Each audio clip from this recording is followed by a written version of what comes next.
Chapter 1. The Man Who Died. My name is Richard Hannay, and I am 37 years old.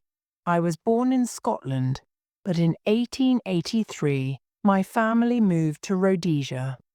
I grew up in Africa and worked hard for 20 years. Then, in March 1914, I returned to Britain. That was 5 months before the First World War began. I brought a lot of money with me, and I wanted to have a good time. Britain was the centre of all my dreams and plans, and I hoped to stay there for the rest of my life. In May, I was living in a flat in London. One evening, I was alone there reading the newspaper.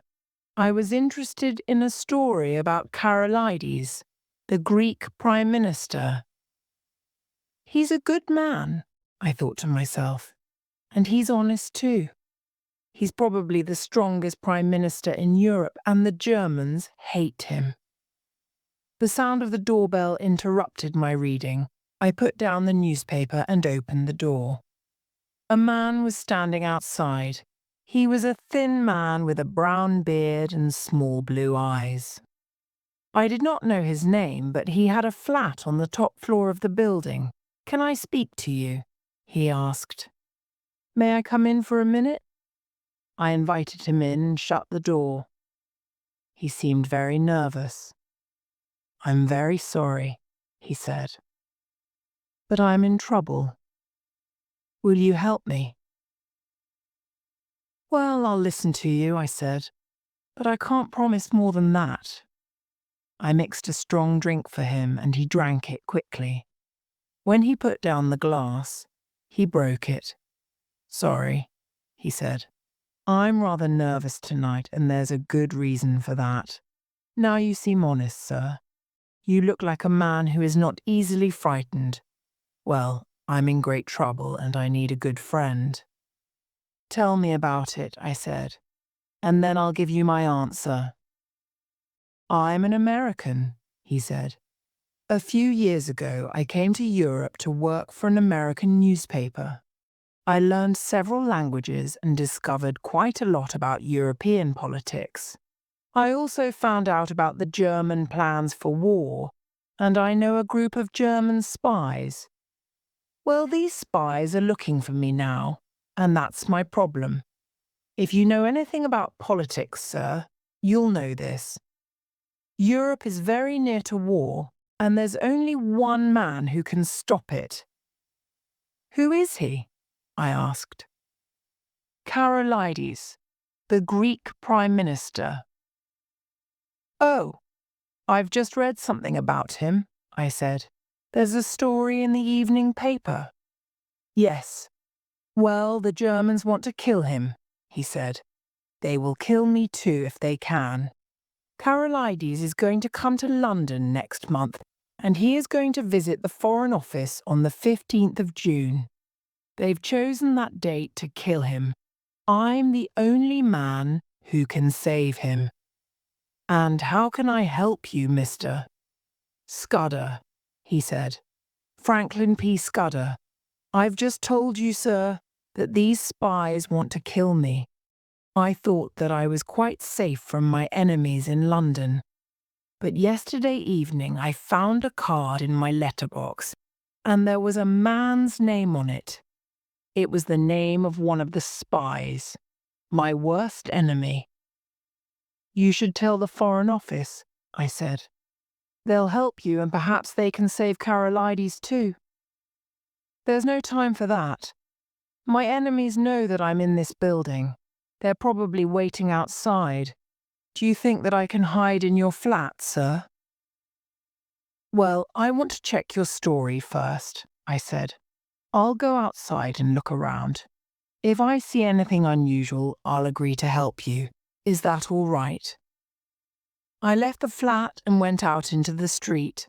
A man was standing outside the building. He lifted his hand when he saw me. I looked around quickly and saw a face at a window across the street. The man's sign was answered, and the face moved away from the window. I bought another newspaper at the corner of the street and then went back to the flat. "All right, Mr. Scudder," I said. "You can stay here tonight. I've checked your story. There's a man outside who is acting rather strangely. I think that your enemies are staying in the house across the street." Scudder stayed quietly in my flat for several days. When I went out, he was very nervous. There was always someone standing outside the building. I saw the face at the window opposite mine a few times, but nobody came to the flat.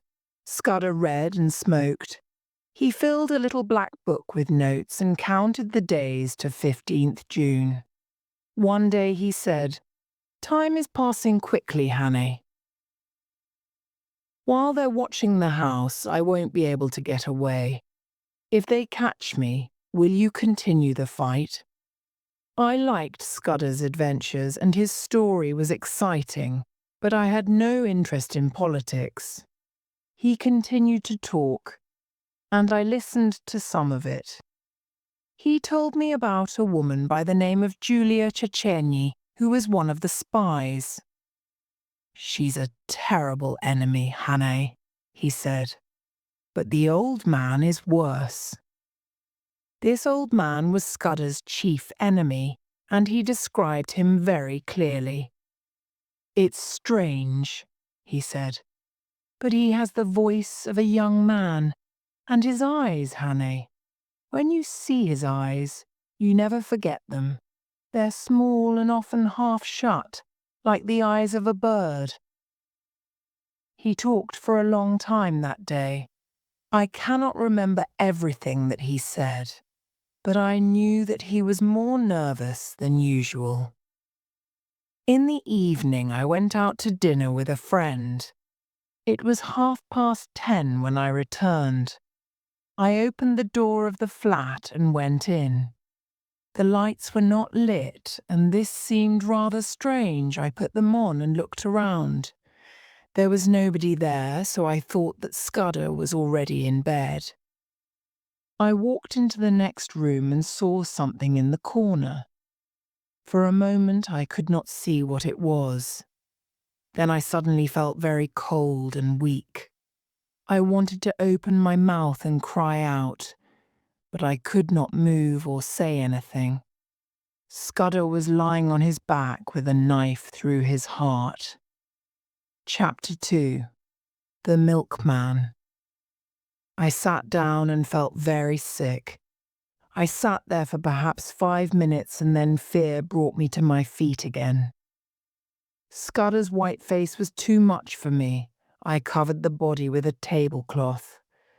I found a drink and sat down again to think. Scudder was dead and his body proved his story.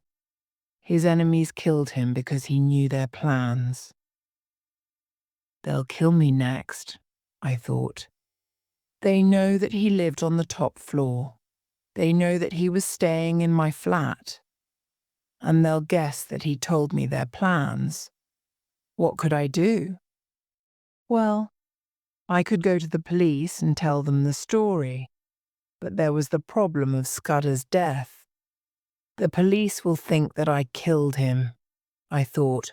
I thought about it for a long time and then I formed a plan. I did not know Scudder very well, but I liked him. I enjoyed an adventure too, and I wanted to continue his work. I could write to the Prime Minister, I thought, or to the Foreign Office. But perhaps that won't be necessary. I'll go away for a few weeks. Then I'll come back to London and go to the police. I went over to Scudder's body and took off the cloth. I searched his pockets for his book of notes, but the book was not there. He had no other papers. I opened my desk and took out a map of Britain. I thought that Scotland was the best place for my plan. I was born there and I spoke like a Scotsman. I spoke German very well too, and I thought about going to Germany. But perhaps Scotland was a better idea. I chose Galloway, which was an empty part of the country. There were few big towns there. and it was not too far. I knew that there was a train to Scotland in the morning. It left London at 10 minutes past 7. But how could I get out of the flat? Scudder's enemies were probably outside the building, so I had to leave secretly. Then suddenly I had a great idea. Every morning at 6:30, the milkman brought my milk.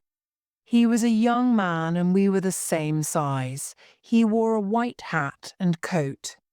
My idea was to borrow his clothes and the can of milk. Then I could get away from the building dressed as the milkman. I went to bed and slept for a few hours. In the morning I counted my money and put £50 in my pocket. While I was getting ready, I remembered my tobacco. I put my fingers into the large tobacco box and felt something hard under the tobacco. It was Scudder's little black book, and I put it in my pocket. It was a good sign, I thought. Scudder hid it there, and his enemies did not find it. It was 20 minutes to 7 now, and the milkman was late. But suddenly I heard the noise of the milk can on the stairs, and I opened the door. "Go in, please," I said. "I want to speak to you." He came into the flat, and I shut the door. "Listen," I said, "you're a good man, and I want you to help me." I took £1 out of my pocket and added, "If you agree, I'll give you this." When he saw the £1, his eyes opened wide. "What do you want me to do?" he asked. "I want to borrow your clothes and your milk can for a few minutes," I said. He laughed. "What do you want them for?" he asked. "I can't explain now. Let me borrow the things and I'll be back in 10 minutes. I put the £1 into his hand. "All right," he said. "I like a bit of fun too." I put on his clothes and we went out of the flat. I shut the door behind me. "Don't follow me," I said. "I'll soon be back." I went down the stairs and into the street. I made a noise with the milk can and began to sing. A man who was standing outside looked at me. He did not say anything. I looked at the house across the street and saw the face at the window again. I turned into another street and began to run. Then I took off the milkman's clothes and threw them, and the milk can, over a wall. When I arrived at the railway station, it was 10 minutes past 7. The train was moving slowly out of the station, and I had no time to buy a ticket. I ran towards it and caught the handle of a door. I opened it with difficulty and climbed into the train. The ticket collector soon came along. He was angry with me, and I had to give him some excuse. But he accepted it and wrote a ticket to Newton Stewart in Galloway. Chapter 3. The Innkeeper. All that day I travelled. The train stopped at Leeds Station, where I bought some food and the morning newspapers. Another ticket collector told me that I had to change trains at Dumfries. I read the papers, but of course there was nothing in them about Scudder's death. It was too early for that. Then I took out Scudder's little book. It was full of numbers, but there were also a few strange names. The words Hofgaard, Luneville, Avocado, and Pavia were written there. Pavia was there several times. It was clearly some kind of code, and I am very interested in codes.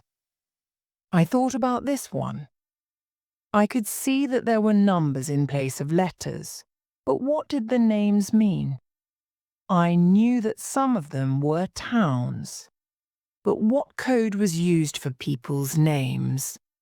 There is usually a key word in codes like this, and I tried to guess it. Hofgaard was clearly not the key word because it did not fit the rest of the code. I tried the other words too, but none of them fitted. I slept for an hour or two, and then the ticket collector's voice woke me up. Be quick, sir. You have to change here. I looked out of the window. We were at Dumfries Station. I got out and walked across to the Galloway train. The train was quite full, and I had an interesting conversation with a farmer. He thought that I was a farmer too.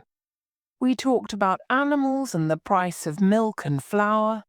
People got out at different stations, but I continued. At 5 o'clock, the train stopped at a small place, and I liked the look of it. I cannot remember its name, but it was quiet, and it was a long way from London. I left the train, and the railway man's child took my ticket. It was a fine evening, and I felt quite happy. I followed the road for about 1 kilometre, and then took a path by a river. It was not long before I reached a small house. There was a woman at the door of the house, and I spoke to her. "May I stay here tonight?" I asked. "You're welcome," she replied. "Please come in." Very soon she placed a fine meal in front of me, and I drank several glasses of thick, sweet milk. When it grew dark, her husband came home. He was a big man with thick black hair. We talked for an hour or more and smoked some of my tobacco. They did not ask me any questions. Perhaps they also thought that I was a farmer. In the morning I enjoyed a large breakfast. But when I offered £1 to the woman, she refused to take it. It was a warm day, so she gave me a small can of milk to take with me. It was 9 o'clock when I left the house. I walked a few kilometres to the south because I wanted to return to the railway. But of course I could not go back to the same little station. The railway men and the child knew my face. I did not want them to remember me. So I went towards the next station, and on my way there I formed a plan. The safest way was to return to Dumfries. If the police were searching for me, I was safer in a big town. When I reached the station, I bought a ticket to Dumfries. I did not have long to wait until a train came in. I got in with an old man and his dog, and the man soon went to sleep. I borrowed his morning paper, which lay on the seat next to him. The story of the murder was on the first page in big letters. Murder in a London flat. The milkman, the paper said, waited for me for half an hour.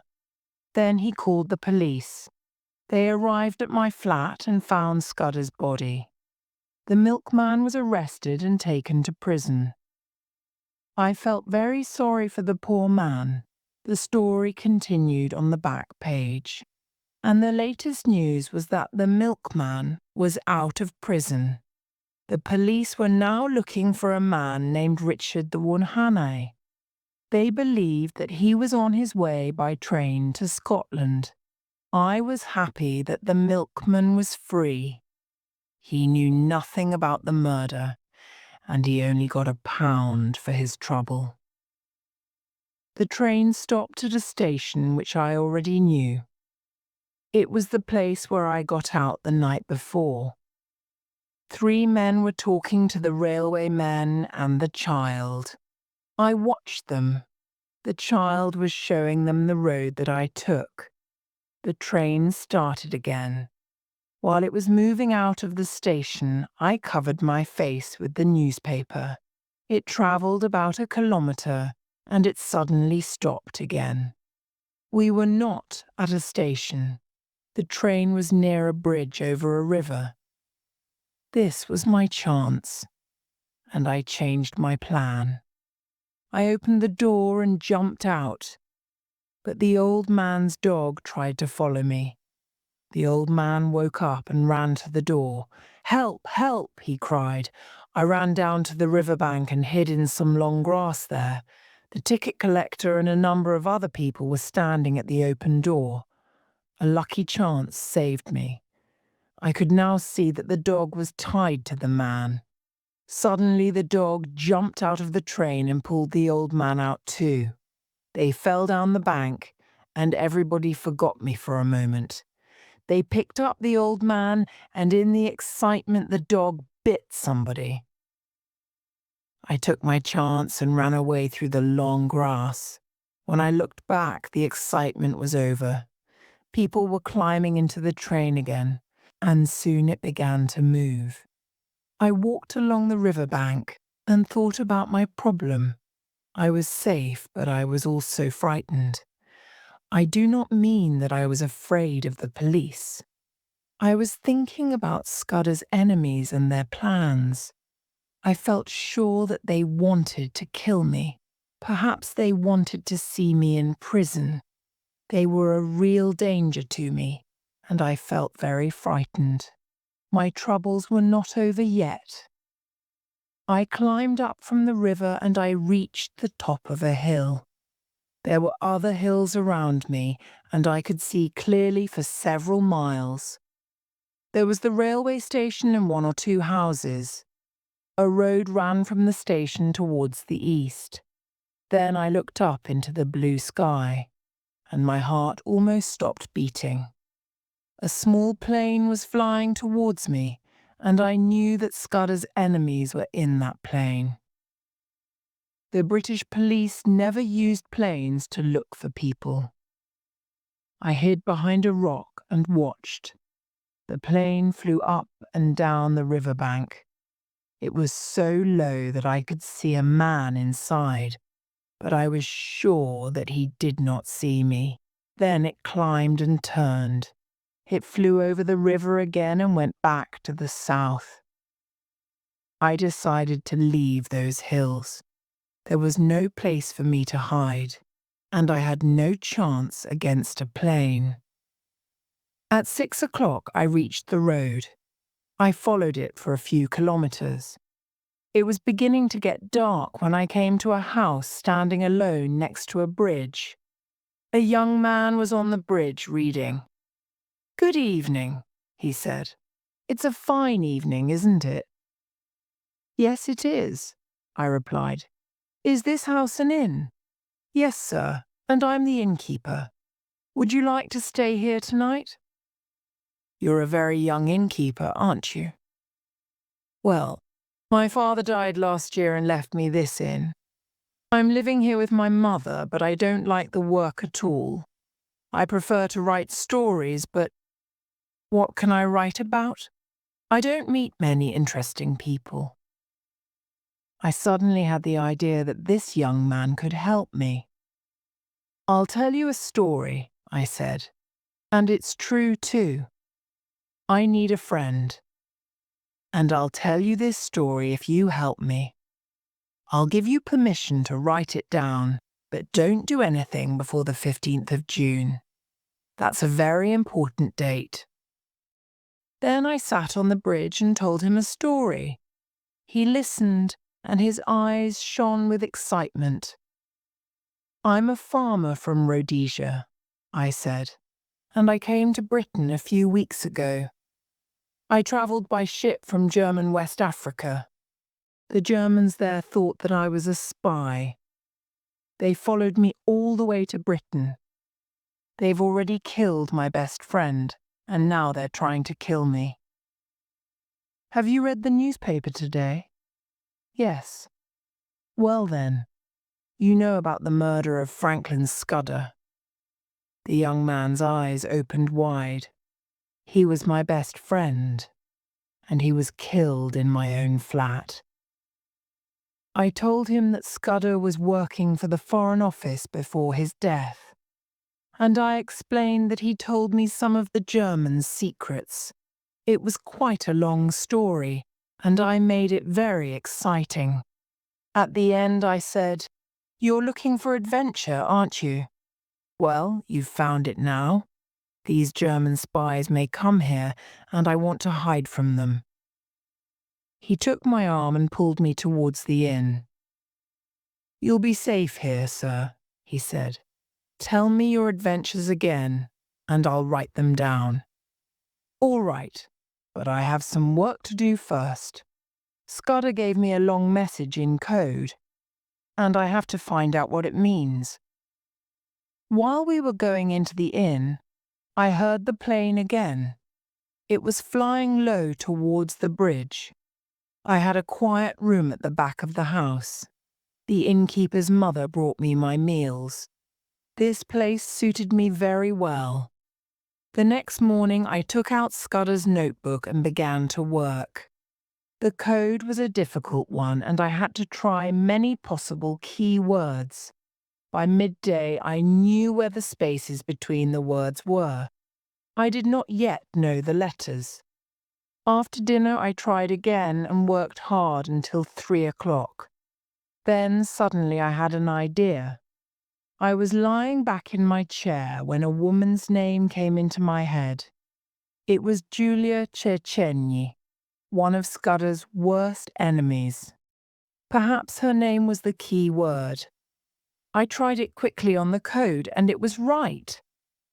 Julia has 5 letters, and these letters were used in place of a E, I, O, and U. J is the 10th letter in English, and so he used the number 10 to mean A. The letter E was the U of Julia, and U is the 21st letter. So Scudder wrote the number 21 for E. The name Cecchini gave me 9 other numbers, and I could soon read Scudder's notes. I sat in my room working quietly all afternoon. The facts in Scudder's little book were terrible. By the time the woman brought my tea, I was a very nervous man. My face looked pale and I did not want to eat anything. "Are you all right, sir?" she asked. "You look ill." "Oh, it's nothing," I said. "Please put the things on the table."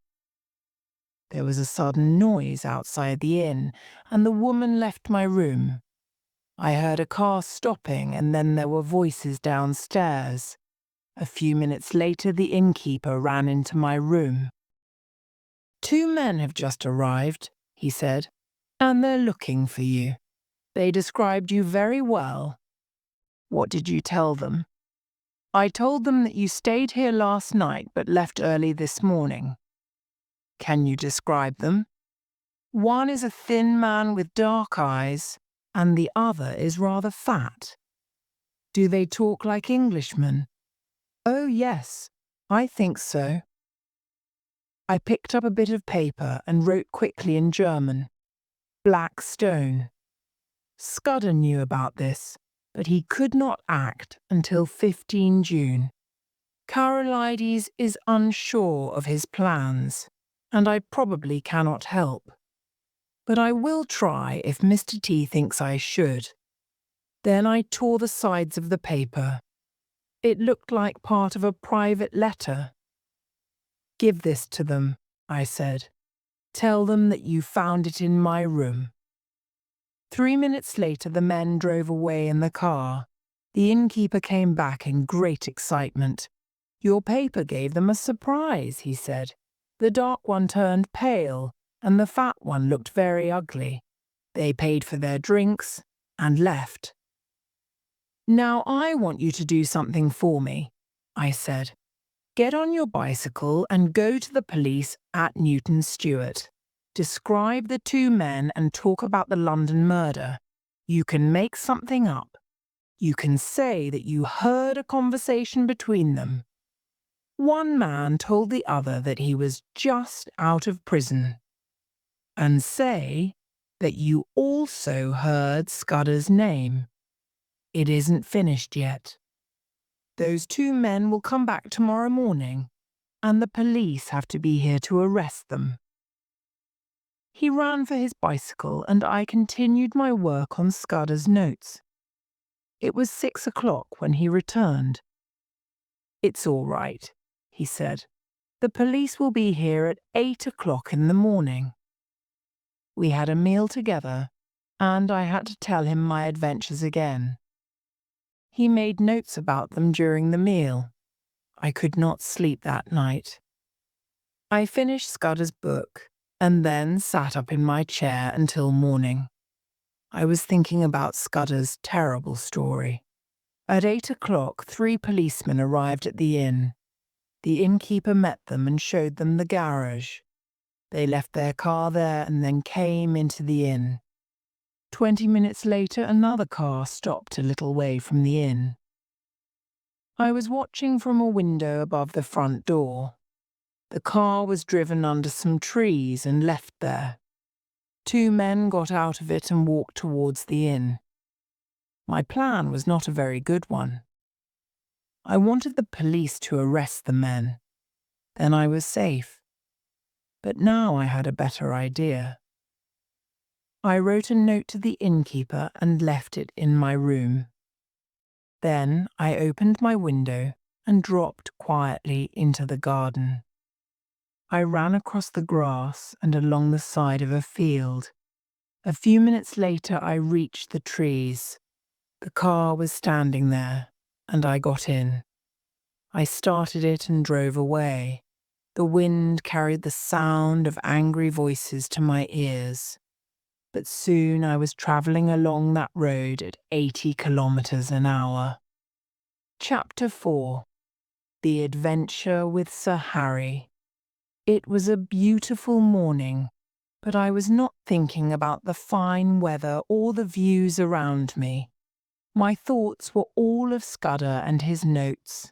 I knew now that Scudder lied to me in my flat.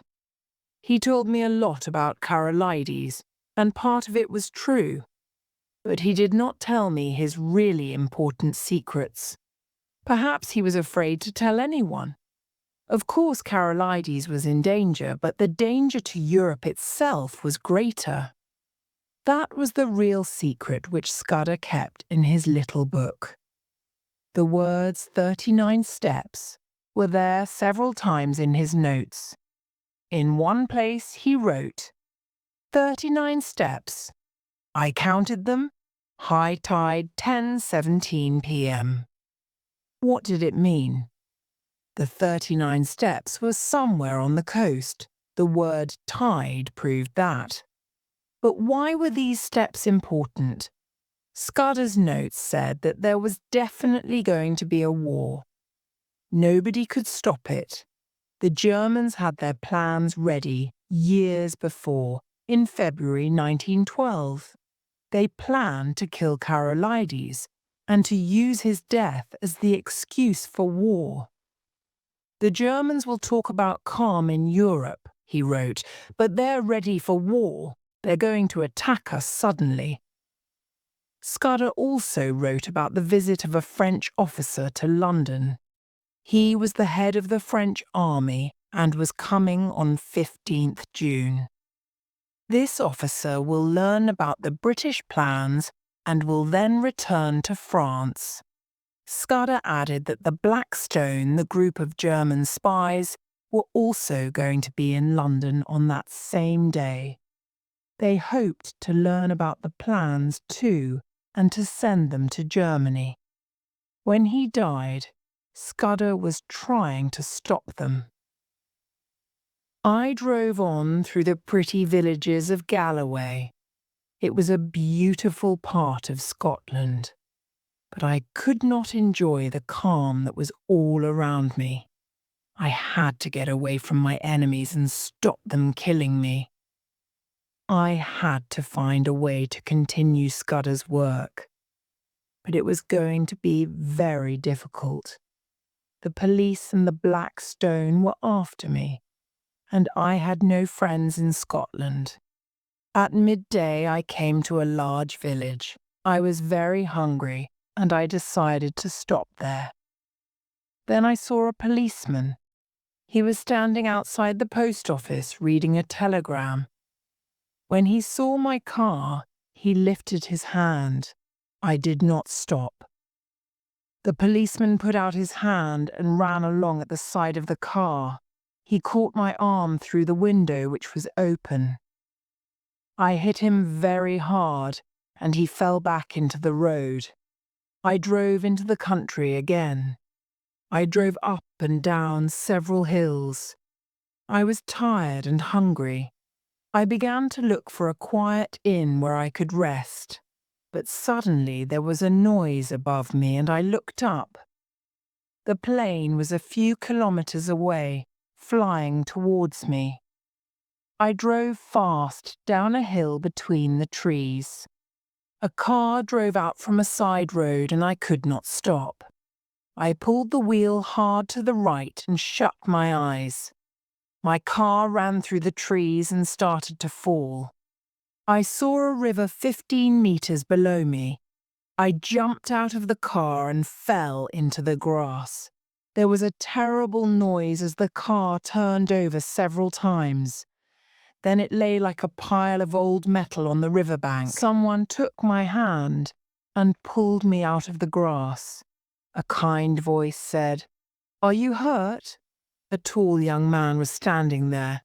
"I am very sorry about this," he said. "I saw your car, but neither of us could stop in time. I hope that you're all right, but you look quite pale." I was rather pleased about the accident. The police were looking for that car, so I could not travel far in it now. "I was the one who was driving badly, sir," I said. "I was going too fast on these narrow roads. Well, I can't drive that car again. This is the end of my Scottish holiday, but at least I'm not dead." "I'm very sorry," he said again. He looked at his watch and continued. "There's time to go to my house. You can change your clothes and have something to eat there. Where's your case? Is it down there in the car?" "No. All my things are at an inn 60 kilometers away." What could I tell him about myself? I did not want to say that I was Rhodesian. My name was in all the newspapers. The police knew that I was from Rhodesia. So I decided to be an Australian. I knew a lot about Australia. Then he could not discover who I was. "I'm Australian," I continued, "and I never carry a lot of clothes with me." "An Australian," he cried. "Well, I'm the luckiest man in Scotland. You are against protection, of course." "I am," I answered quickly, but I had no idea what he meant. "That's fine. The free movement of goods is the best thing for Britain. Well, now you'll be able to help me this evening." He took my arm and pulled me towards his car. A few minutes later, we reached the house. He took out 3 or 4 of his suits and put them on the bed. I chose a dark blue suit and put it on. I also borrowed one of his shirts. Then he took me to the kitchen. There was some food on the table. "If we don't hurry, we'll be late," he said. "Eat something now and take some food in your pocket. When we get back tonight, we'll have a good meal. We have to be in Brattleburn by 7 o'clock. I had a cup of coffee and some cold meat. The young man stood by the fire and talked. "You've come just at the right time, mister. Oh, excuse me, you haven't told me your name." "Twisden," I said. "Ah, Twisden. Well, I'm in trouble, Mr. Twisden, and I'd like you to help me. There's a meeting tonight at Brattleburn, and I have to make a political speech. I'm standing for Parliament for this part of Galloway, and Brattleburn is my chief town. Well, I had everything ready for the meeting, and Crumpleton, you know, the last Prime Minister, was going to make the main speech, but I had a telegram from him this afternoon. He's very ill and he can't come. That means that I have to make the speech myself." "Well, if you want people to vote for you," I said, "you should be able to make a speech." "Oh, I can make a short speech all right, but 10 minutes is quite long enough for me. Now be a good man, Twisden, and help me. You can tell the meeting all about the free movement of goods in Australia."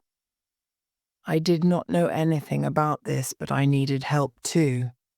Perhaps this was a chance. "All right," I said. "I'm not a very good speaker, but I'll talk to your friends about Australia." We left the house then and drove towards Brattleburn. On the way, the young man told me a few things about himself, and one of these facts was very interesting. His father and mother were dead, so he usually lived with his uncle, who was the chief secretary at the Foreign Office. This was exciting news because the chief secretary was an important man. I wanted to meet him. I hoped that this young man could do something for me. We drove through a little town where 2 police officers stopped the car. They shone lights on our faces and I felt very nervous. I was afraid that they were going to arrest me. "I'm sorry, Sir Harry," one of the officers said. "We're looking for a stolen car." "Oh, that's all right." Sir Harry laughed. "My car is too old for anyone to steal," he said, and we drove on. It was 5 minutes to 7 when we reached Brattleburn. Sir Harry stopped the car outside the town hall and we went in. There were about 500 people in the hall. A man stood up and made a short speech. He explained that Mr. Crumpleton was ill and could not come. "But we're very lucky in Brattleburn this evening," he continued. "A famous speaker from Australia is here. First, though, we shall listen to the man who is going to receive every vote in Brattleburn." Sir Harry then began his speech. He had about 50 pages of notes in his hand, and he started to read them. It was a terrible speech, and I felt very sorry for him. Sometimes he looked up from the papers, and then he lost his place. Once or twice he completely forgot where he was. He remembered a few sentences from a book and he repeated them proudly like a schoolboy. His ideas were quite wrong too. He said that the government was making terrible mistakes. There was no danger from Germany. I almost laughed out loud. "There's no danger from Germany at all," he said. "The government has imagined it. The Germans just want to be friends, and so we don't need a big army. We're throwing away money on arms and warships." I thought about Scudder's little black book. The Germans' plans were ready. They were not interested in being friendly. I spoke after Sir Harry and talked about Australia. I described the country's politics and its plans and the work of the government there. People listened very politely and sometimes showed their agreement. But I forgot all about the free movement of goods. The speakers were thanked at the end of the meeting. Sir Harry and I got into the car again and drove out of Brattleburn. "That was a fine speech, Twisden," he said, "and they enjoyed it. Now we'll go home and you can have a good meal. I want you to stay at my house tonight." After dinner that night we sat by the fire and talked. "Listen, Sir Harry," I said. "I want to tell you something, and it's very important. You're a good man, so I won't hide anything from you." "You're quite wrong." He looked very surprised. "You mean in my speech?"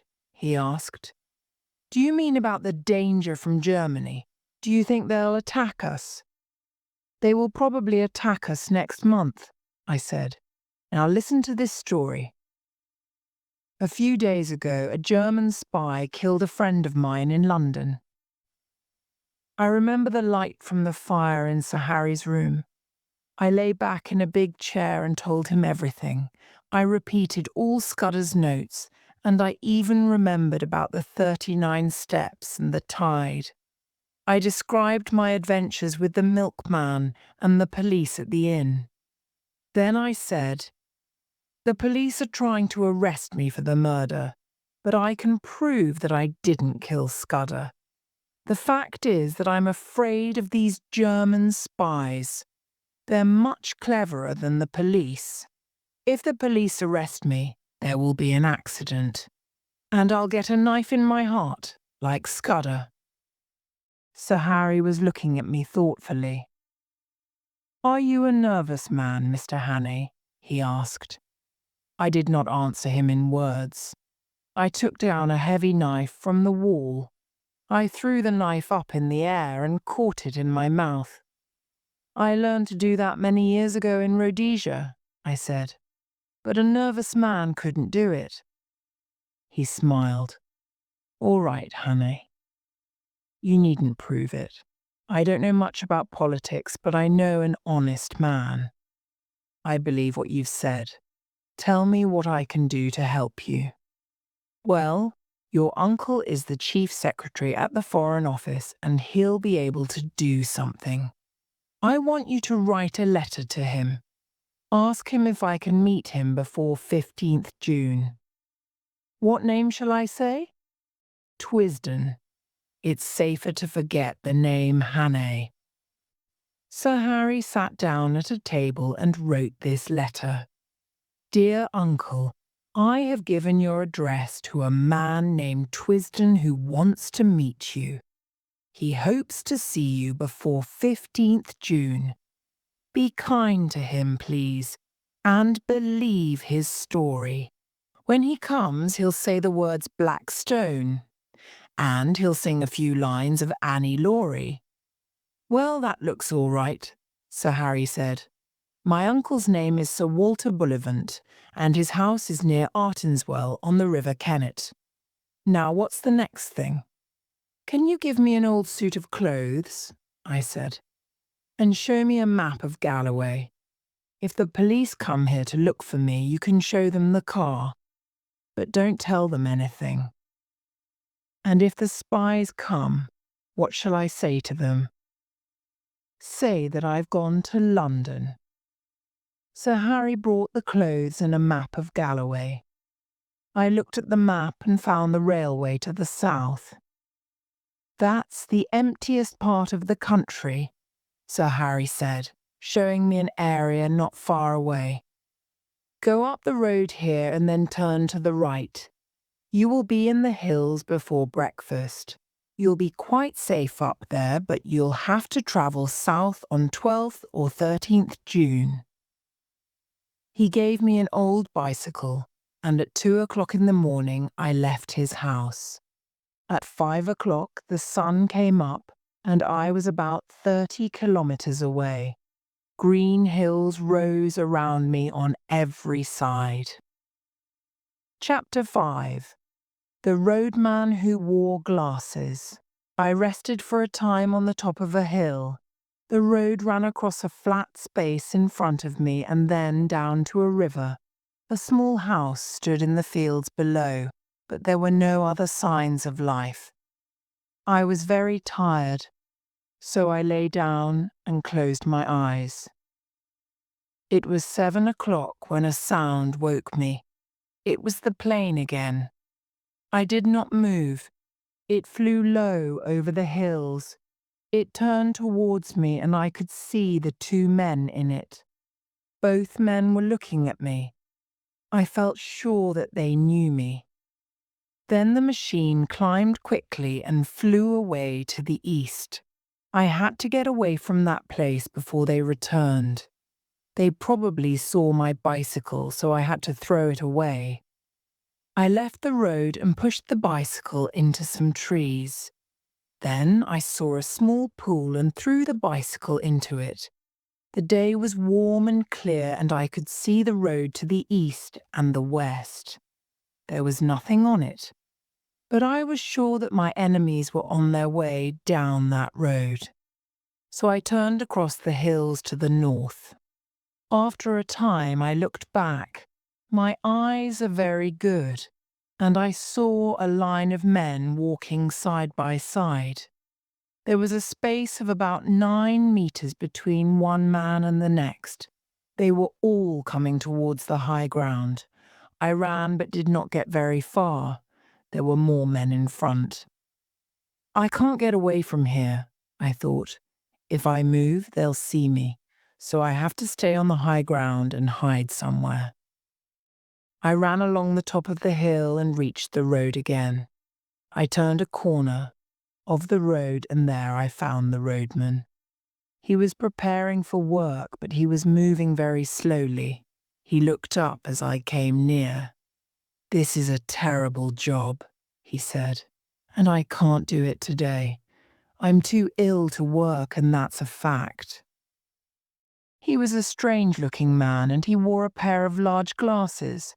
His eyes looked very red. "What's the matter?" I asked, but I knew the answer. "You do this job every day, don't you? Why can't you do it today?" "I do," he replied, "but my daughter doesn't come home from London every day. She came home yesterday and we had a party last night." He took off his glasses and then continued, "I got very drunk last night and my head feels terrible." "I'm sorry," I said. "Bed is clearly the best place for you."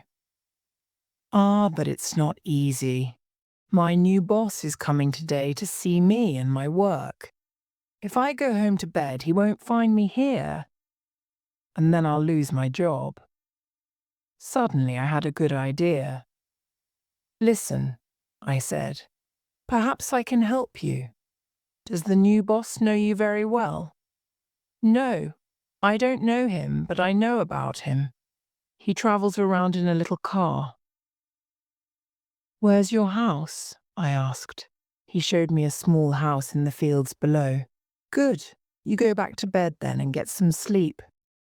I'll do your job. If the boss doesn't know you, he won't know me either." He looked at me and then laughed. "Well, you're a very nice man. It'll be quite easy too, and you needn't do much work." He showed me a pile of stones. "I broke up those stones yesterday," he said, "and you needn't do any more of that. Go down the road until you come to a pile of rocks. Bring them up here. I'll break them up tomorrow. My name is Alexander Turnbull, but my friends call me Specky. That's because I wear these glasses. When the boss comes, you'll have to talk politely and call him sir. He'll be quite happy then." "Perhaps the boss knows that you wear glasses," I said. "Let me borrow them for today." He laughed again. Well, well, this is fun." He gave me his glasses and his dirty old hat. I took off my coat and gave it to him. "Take this home with you," I said, "and keep it for me." Then he left me. 10 minutes later, I looked like a roadman myself. I had put dirt on my trousers and shoes. Turnbull's trousers were tied below the knee, so I tied mine in the same way. Spies look at everything, and I was worried about my hands. They looked clean and rather soft, so I made them dirty. Turnbull's food and an old newspaper lay on the side of the road. It was 8 o'clock now, and I was feeling quite hungry. So I stole some of his bread and cheese and had a quick meal. Then I began my new job and carried the rocks up the road. While I was working, I remembered an old friend in Rhodesia. He was a policeman when I knew him. His life was strange and difficult. When he was in danger, he often dressed as another person. He told me, "But clothes alone aren't enough, Hannah. You have to try to be another person, and you have to believe it yourself. If you can't do that, you will fail." So now I believed that I was the roadman, and I thought about my life and my job. I lived in the little house below. My daughter came home yesterday and we had a party. I got drunk and was feeling sick. But the new boss wanted to see me today and I had to wait for him. I worked for an hour or more and got quite dirty. It was a very dirty job. Suddenly a voice spoke from the road and I looked up. A young man was talking to me from a small car. "Are you Alexander Turnbull?" he asked. "I'm your new boss, and my office is in the town hall at Newton Stewart. The road looks all right here, Turnbull. There's a soft part about 1 kilometre away, and you should clean the sides of the road. I'll be around here again next week. Good morning." He drove away, and I felt very happy. My acting was quite good enough for him. At about 11 o'clock, a farmer drove some sheep down the road. When he saw me, he stopped. "Where's Specky?" he asked. "He's ill," I replied. "I'm doing his job for a few days." At about midday, a big car came down the road. It went past me and stopped about 100 meters away. 3 men got out of the car and walked slowly back towards me. I knew 2 of them. They were the men who visited the Galloway Inn. One of them was thin and dark, and the other was rather fat. But I did not know the third man, who was older than the others. "Good morning," the third man said. "You have a nice, easy job here." I took my time. I put down a large rock and stood up slowly. They were watching me, and their eyes missed nothing. "There are worse jobs than this," I said, "but there are probably better ones too. I'd like to have yours and sit all day in that big car." The elder man was now looking at Turnbull's newspaper. "Do you get the papers every day?" he asked. "Yes, I get them, but they're 3 or 4 days late." He picked up the paper and looked at the date on it. Then he put it down again. The thin one was looking at my shoes and spoke a few words in German. Then the older man said, "You have a fine pair of shoes. Did you buy them here?" "I did not," I said.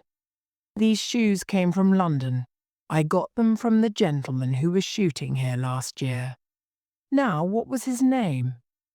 And I tried to remember the name. The fat man now spoke in German. "Let's go," he said. "This man is all right." They asked me one more question. "Did anyone go past here early this morning? Perhaps he was riding a bicycle." I thought about this question for a moment. Then I said, "Well, I was a bit late this morning. My daughter came home from London yesterday and we had a party last night. I left the house at about 7 o'clock, and there was nobody on the road then." The 3 men said goodbye to me and went back to their car. 3 minutes later, they drove away. I felt very happy, but I continued to work. It was good that I did too. The car soon returned. The 3 men looked at me again as they went past. I finished Turnbull's bread and cheese, and by 5 o'clock the work was completed. But I was not sure about the next step. I felt sure that my enemies were staying in the area. I decided to go down to Turnbull's house. I could take his things back to him and get my coat. I could stay there until it was dark, and then I hoped to get away across the hills. But suddenly another car came down the road and stopped. There was one man in it, and he called to me, "Have you got a light?" I looked at him and knew him. This was a very lucky chance. His name was Marmaduke Jopley, and I saw him once or twice in London before the murder. I hated the man. He was a friend of rich young men and old ladies who often invited him to their homes. Well, Jopley was too weak to hurt me. I decided to act quickly. "Hello, Jopley," I said. "I'm surprised to see you here." His face grew pale. "Who are you?" he asked in a nervous voice. "Hannay," I said. "From Rhodesia. Don't you remember me?" "Hannay the murderer," he cried. "That's right. Now listen to me. If you don't do this quickly, I'll be Jopley's murderer too. Give me your coat and hat." He was very frightened. He did what I told him to. I put on his new coat over my dirty clothes and put his hat on my head. Then I gave him Turnbull's glasses and dirty old hat. "Wear them for a few minutes," I said. "Nobody will know you." Which way now? Jopley was driving from the east, and I decided to go back that way. I got in the car and ordered Jopley into the passenger seat. Then I drove off. Now, Jopley, I said, if you're no trouble, I won't hurt you, but don't try anything and don't talk. Remember that I'm a murderer. If you make any trouble, I'll kill you. We drove 13 kilometers along the road. Several men were standing on the corners while we drove past. They looked at the car but did not try to stop us. At about 7 o'clock, I turned into a narrow road and drove up into the hills. The villages and houses were soon behind us. At last, I stopped the car in a quiet place. I gave Jopley his coat and hat and took back Turnbull's glasses and the old hat.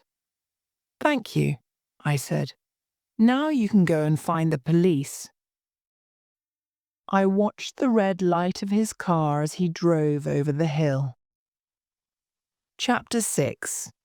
The Man with the Strange Eyes. It was a cold night and I was very hungry.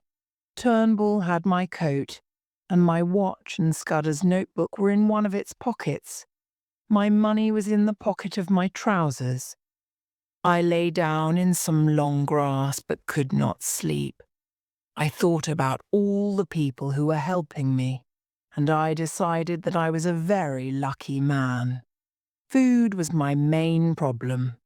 I closed my eyes and saw thick pieces of meat on a white plate. I remembered all my past meals in London. There I often refused fruit after dinner. Now an apple was just a dream. Towards morning I slept a little, but I woke again at about 6 o'clock. I sat up and looked down the hill. Then I lay back down again in great surprise. Men were searching the long grass below me, and they were not far away. I moved a few feet and hid behind a rock. Then I climbed up behind the rock to the top of the hill. When I reached the top, I looked back again. My enemies were a long way below. I ran over the hilltop to the other side.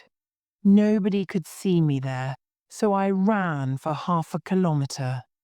Then I climbed to the top again and looked down. The men saw me and moved towards me.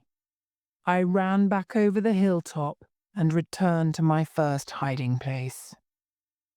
My enemies were now going the wrong way, and I felt safer. My best plan was to go to the north, and I chose a good path. Soon there was a river between me and my enemies. But when they discovered their mistake, they turned back quickly. I saw them suddenly above the hilltop, and they began to shout at me. I saw then that they were not my real enemies. 2 of them were policemen. Jopley has reported me, I thought, and now they're looking for the murderer. 2 men ran down and began to climb my hill. The policeman ran across the hilltops to the north. I felt frightened now because these men knew the country. I had strong legs but did not know the best paths. I left my hilltop and ran down towards a different river. There was a road along the side of it, and there was a gate at the side of the road. I jumped over the gate and ran across a field. The path led through a group of trees. I stopped in the trees and looked back. The police were 1/2 kilometer behind me. I climbed over a low wall where the trees came to an end. I found myself in a farmyard. The farmhouse was about 30 meters away. There was a glass building at the side of the house, and an old man was sitting at a desk inside. He looked up at me when I walked towards the building. The room was full of books and cases which contained old pieces of stone and broken pots. I saw several glass cases of old money. Books and papers covered the old man's desk. He was a kind-looking old man with a round face and not much hair. When I entered, he did not move or speak. I could not say a word either. I looked at him and saw his eyes. They were small and clear and very intelligent. The skin on his head was smooth and shone like a glass bottle. Then he said slowly, "You are in a hurry, my friend." His eyes followed mine across the farmyard and the field. Some people were climbing over the gate at the road. "Ah, they're policemen," he said, "and you're running away from them." "Well, we can talk about it later. I don't want the police to come in here. If you go into the next room, you'll see 2 doors. Go through the doorway on the left and shut it behind you. You'll be quite safe in there." Then he picked up a pen and went on with his work. I did what he said. I went into the next room and through the left-hand doorway. It was very dark inside. There was only one window, which was high up in the wall. I was safe from the police in that room, but I was not very happy. Everything seemed too easy, and I began to think to myself, why did that old man help me? He doesn't know me, and he didn't ask me any questions. While I was waiting, I thought about food again. I made plans for my breakfast, and it was very exciting. I wanted eggs. The old man could not refuse to give me some. I was ready for about 10 of them. I was thinking about this meal when the door opened. A man who was standing outside made a sign to me. I followed him to the old gentleman's room. "Have the police gone?" I asked. "Yes. They asked me if you were here, but I didn't tell them anything important. This is a lucky morning for you, Mr. Hannay." He spoke quietly and with the voice of a young man. I was watching him all the time. He closed his eyes, but they were only half shut, like the eyes of a bird. And I suddenly remembered Scudder's words. "If you see his eyes, Hannay, you'll never forget them." Was this man Scudder's worst enemy? And was I now in the enemy's house? Was it time to kill him? He guessed my plan and smiled. Then his eyes moved to the door behind me. I turned. 2 large men were standing there for his protection. He knew my name, but he did not know my face, and this was my only chance. "What are you talking about?" I asked. "My name isn't Richard Hannay. It's Ainsley." "Is it? But of course you have other names. We won't fight about a name." He continued to smile at me. I thought of another plan quickly. I had no coat, and my clothes were very dirty. So I began to tell him a story. "Why did you save me from the police?" I asked.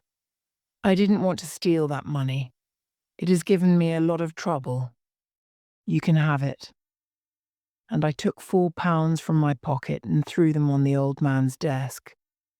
"Take it," I said, "and let me go." "Oh no, Mr. Hannay, I won't let you go. You know too much. You're acting very well, but not well enough." I couldn't tell if he was sure about me. "I am not acting," I said. "Why don't you believe me? I stole that money because I was hungry." The 2 men left the car and went away after the accident. I climbed down the bank and found the money on the floor of the car. The police are looking for me, and I'm very tired. The old man was clearly not sure now. "Tell me your adventures," he said. "Tell me about yesterday." "I can't. I'm really hungry. Give me a meal first, and then I'll tell you everything." He made a sign to one of the men, who brought me some cold meat and a glass of milk. Suddenly, while I was eating, the old man spoke to me in German. I did not look up or answer him. When I finished eating, I began my story again. I was on my way from Leith to visit my brother in Wigtown. I was not travelling by train because I did not have much money. On my way, I saw an accident. A car ran off the road. A man jumped out of the car before it fell, and then another man came. They talked for a few moments and then went away together. I climbed down to the car. It was completely destroyed, but I found the £4 on the floor. I put the money in my pocket and ran away. I went into a shop in the nearest village and tried to buy some food. I offered £1 to the shopkeeper. She did not like the look of me and called the police. I got away, but the policeman tore my coat off. "Well," I cried, "they can have the money back. A poor man hasn't got a chance." "That's a good story, Hannah," the old man said, "but I don't believe it." Then he sat back in his chair and began to play with his right ear. "It's true," I shouted. "My name is Ainsley, not Hannah. Those policemen knew me and were shouting my name from the hilltop." I looked at the clear eyes and the shining head in front of me. He was not at all sure. He did not know my face. It was different from my photographs. And my clothes were very old and dirty. "You'll have to stay here," he said at last. "If you aren't Richard Hannah, you'll be quite safe. But if you are, I'll kill you myself." He pushed a bell and another man came in. "Bring the car," he said. "There'll be 3 for dinner." He looked at me again, and there was something quite terrible in his eyes. They were cold and hard and very dangerous. I could not look away from them. They made me weak, like a child, and I wanted to go to him. He was Scudder's worst enemy. But for a moment I needed to join him. He spoke in German to one of the men, and when I heard his words, my strange thoughts left me. "Carl, put him in the back room and don't let him get away. Remember that," he said. The room was very dark, but the 2 men did not come inside with me. They sat down outside where I could hear them talking. I felt around the walls of the room and touched several boxes. Then I sat down on one of the boxes to think about my problems. The old man's friends did know my face. They knew me as the roadman, and I was wearing Turnbull's clothes. I could imagine their questions. Why were the police looking for a roadman? Why was he found 30 kilometres away from his job? They probably remembered Marmaduke Jopley too, I thought, and Sir Harry. I could not continue to lie to these foreign enemies, and I did not want to be alone with them here. My chances of getting away were not very great. Suddenly I grew angry and hated these German spies in Britain. I could not sit in this dark place and do nothing. I had to attack them or try to get away. I got up and walked around the room again.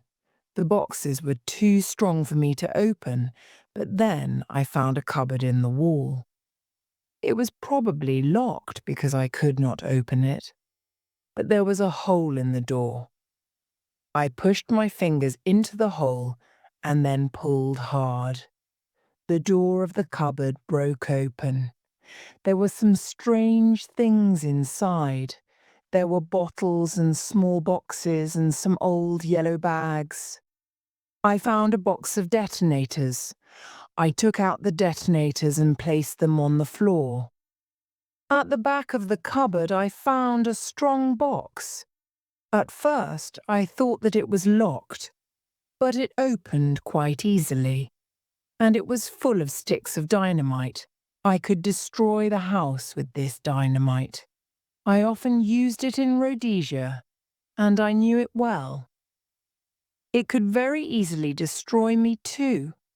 This was clearly a chance to get away, and it was probably my only chance. So I decided to take it. I found a hole in the floor near the doorway. I pushed a stick of dynamite into the hole and tied a detonator and a long piece of cotton to it. Then I moved one of the boxes until it stood over the hole.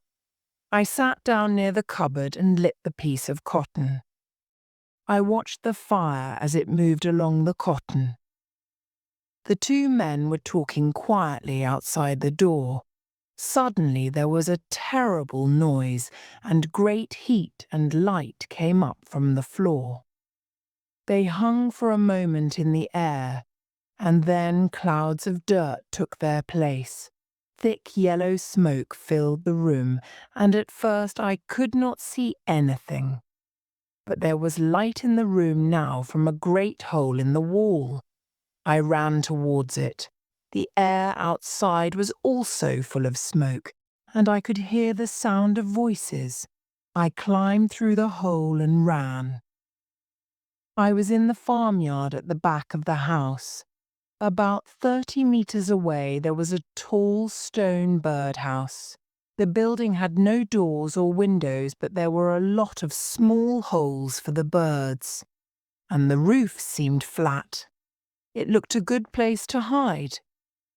I ran through the smoke to the back of the birdhouse. Then I began to climb. It was hard work, and I went up very slowly. But at last I reached the top and lay down behind a low wall. I felt sick from the smoke and very tired. But I was safe up there, and soon I fell asleep. I probably slept for several hours. When I woke up, the afternoon sun was very strong. I could hear men's voices again and the sound of a car. I lifted my head a little and looked over the wall. 4 or 5 men were walking across the farmyard to the house. The old man was with them, and he was clearly very angry. He shouted something in German to the other men. The thin, dark one was there, and the fat one too. I lay on the roof of the birdhouse all afternoon. I was very thirsty. There was a little river next to the farm, and I could hear the sound of water. I felt the money in my pocket. Almost no price was too high for a glass of water at that moment. 2 men drove away in the car. A little later, another man rode towards the east on a horse. The search was beginning, but they were all going the wrong way. I sat up on the roof and looked around. At first I saw nothing very interesting, but then my eyes fell on a large area of trees. These trees were half a kilometre from the house, and they stood around a flat green field. That looks like an airfield, I thought. It's a good place for a secret airfield. You could not see the field from the ground, and a small plane could land there between the trees. Then I saw a thin blue line far away to the south. It was the sea. So our enemies had this secret airfield in Scotland, and they could watch our ships every day. The thought made me very angry. It made me nervous too. Someone in a plane could easily see me below them, but I could do nothing until it was dark. I lay and waited on the roof of the birdhouse. At about 6 o'clock, a man came out through the hole in my prison.